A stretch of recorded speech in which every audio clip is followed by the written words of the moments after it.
சுமங்கலி பூஜைங்கிறது தாலி கட்டி கல்யாணம் பண்ணிக்கிற ஒவ்வொரு பொண்ணோட வாழ்க்கையிலையும் முக்கியமான ஒரு பூஜை. என்னதான் உன் புருஷன் உன்னை விட்டு பிரிஞ்சிருந்தாலும் அவரு நல்லா இருக்கணும்னு நினைச்சு நீ பூஜை பண்றத பார்த்தா எனக்கு ரொம்ப சந்தோஷமா இருக்கு.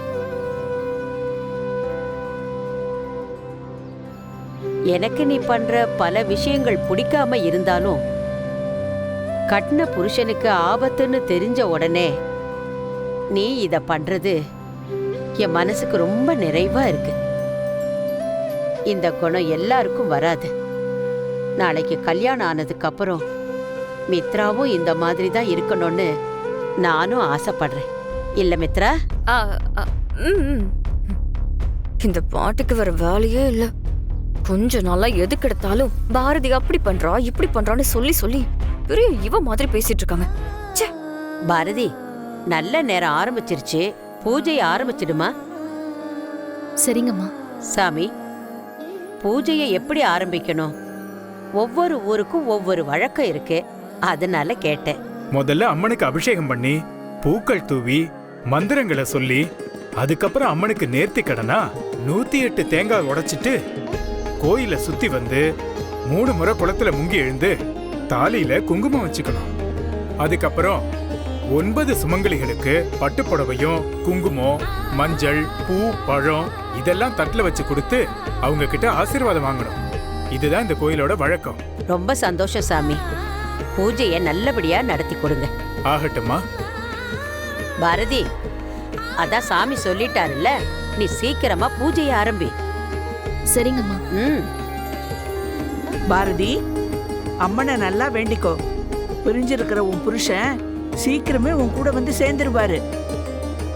மத்தவங்களுக்கு வேணா இது புரியாம இருக்கலாம், ஆனா உனக்கும் எனக்கும் உண்மை என்னன்னு நல்லாவே தெரியும். என்ன, நான் சொல்றது சரிதானே? ஏண்டி, இப்போ உனக்கு என்ன பிரச்சனை? நான் பாரதி கிட்ட பேசிட்டு இருக்கேன், அது உனக்கு பொறுக்காதா? கொஞ்சம் எந்திரிச்சு நில்லுங்கம்மா.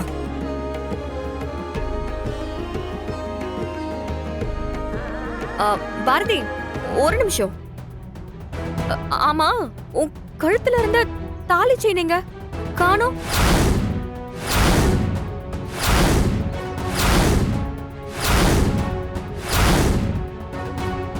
நான் இப்பதான் கவனிச்சேன். அட ஆமா.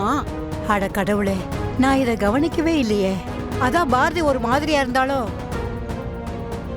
பாரதி, உன் கழுத்துல இருந்த தாலி செயின் எங்க? பாரதி, பாட்டி தான் கேக்குறாங்கல்ல.